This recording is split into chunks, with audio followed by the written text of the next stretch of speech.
The wind moves in long waves across the red earth. This is what the camera sees first, an endless horizon where the dark blue sky of dawn meets the gentle hills of the Texas rolling plains. The light has not yet touched the ground. There's only the diffuse glow that precedes sunrise, drawing silhouettes of twisted mesquite against the distant line where land meets sky. The air carries the dry scent of alkaline soil, of cured grasses bending to the constant touch of the northwest breeze. Sounds arrive before images, the low, distant lowing of cattle, the metallic flutter of a windmill turning on its rusted axis, the first birds breaking the silence of early morning. We are in King County, in northwest Texas, the small community of Guthrie, with barely more than 100 inhabitants, still sleeps. But surrounding it, stretching in every direction as far as the eye can reach, lies something far larger than any town could ever be. 260,000 acres of rolling prairie, broken by creeks and draws, marked by the ancient passage of buffalo herds and Comanche hunting parties. This is the For Sixes Ranch, the 6,666, one of the largest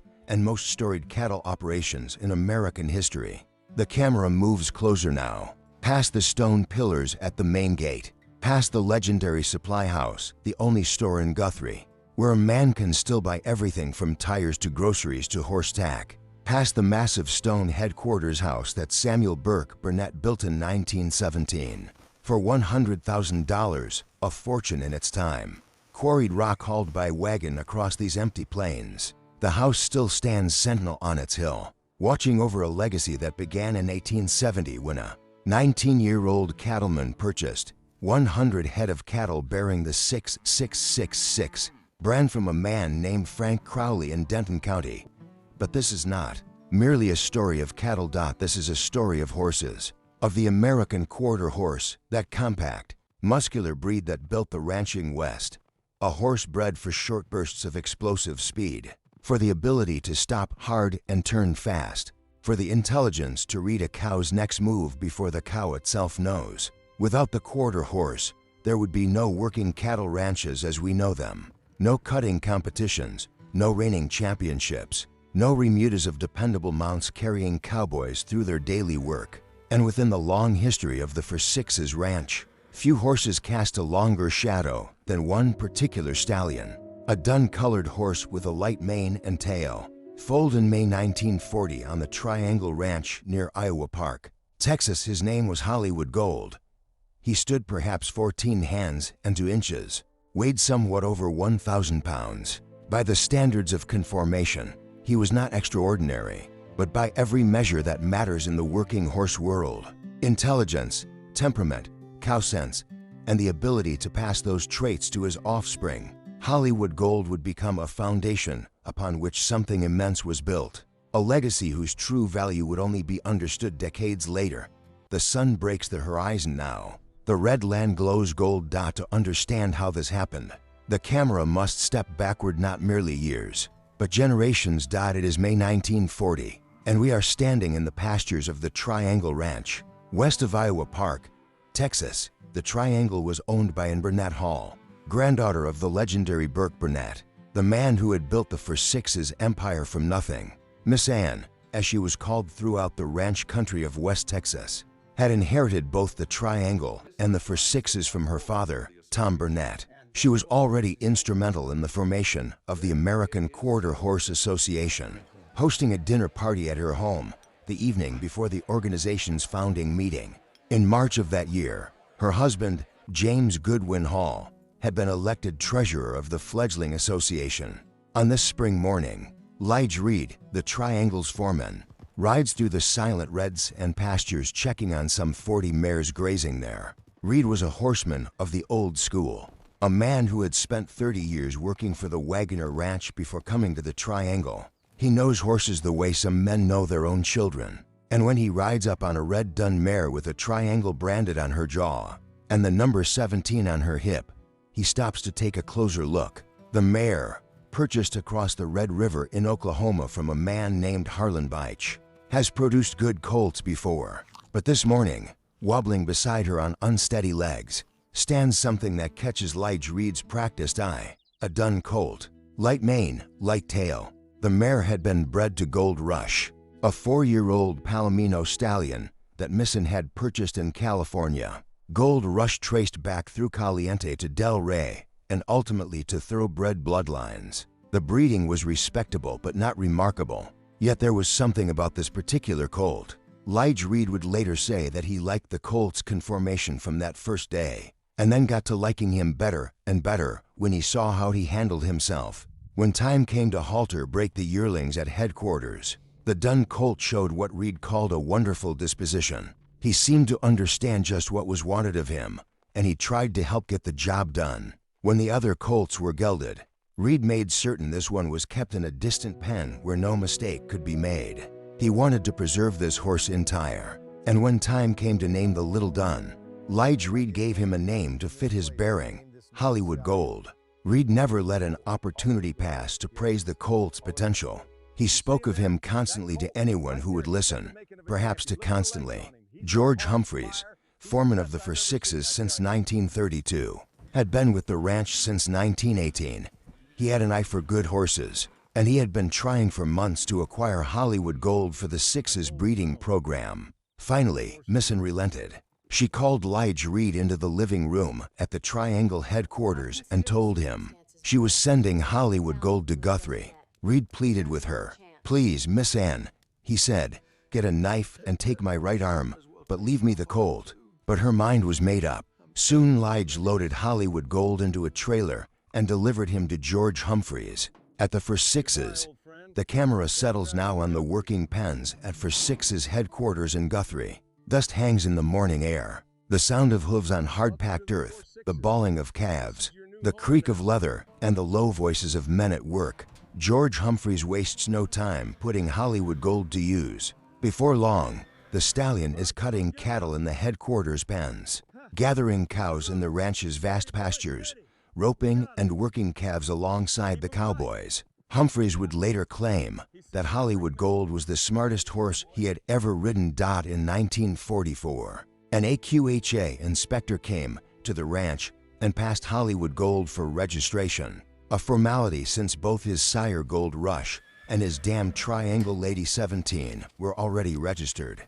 But the timing mattered. Hollywood Gold's first foals were already hitting the ground that year, and registration meant they would all carry official papers. The breeding program had begun in earnest. Humphreys crossed Hollywood Gold extensively on mares of Joe Hancock breeding, and the cowboys who rode the resulting offspring swore they were the finest cattle-handling horses alive, the traits that Lige Reed had first noticed in that wobbling colt proved remarkably transmissible. J.J. Gibson, who would succeed Humphreys as for sixes general manager, later recalled that Hollywood Gold was always good-natured, that his colts were the same way and easy to break. He had tremendous stamina and good feet and legs, and he passed most of these positive qualities on to his offspring. The late Dr. Glenn Blodgett, who served as the ranch's veterinarian and horse division manager for 40 years beginning in 1982, remembered something else. "The first thing I noticed about the Hollywood Gold horses were those big soft eyes," he said. "Everybody in the horse business knows that a big, soft eye is a sign of intelligence and trainability in a horse." Demand for Hollywood Gold foals quickly outstripped supply. George Humphreys said it was no trouble at all to sell every Hollywood Gold colt as fast as they were weaned, and that buyers were willing to pay good prices for them. There were far more people wanting Hollywood Gold foals than the ranch had available, either fillies or colts, though many of his offspring remained on the for sixes as working ranch horses. A select few made their way into performance and halter arenas across the Southwest, and from there into quarter horse history. Hollywood Snapper, one of the first colts to leave the ranch, earned 129 cutting points in AQHA competition. Hollywood Cat earned 403 points. Mergold 95 finished 3 times in the top 10 at the National Cutting Horse Association Finals, placing 3rd in the world standings in 1965. The year before, Hollywood Lynn won the 1964 NCHA World Championship and would go on to finish twice as runner-up and 3 more times in the top 5 at the finals. In 1966, Goldwood won the NCHA Finals in the non-pro division. In 1969, Matlock Rose Road C. Bars Joan. Out of the Hollywood Gold mare Holly Joni. To win the NCHA Futurity. The names accumulated. The victories mounted. A dynasty was taking shape in the cutting pens and working pastures of West Texas. The camera finds Hollywood Gold one final time. It is 1964, and the stallion is 24 years old. His legs have grown arthritic, failing him after more than 2 decades of service. The decision is made to put him down.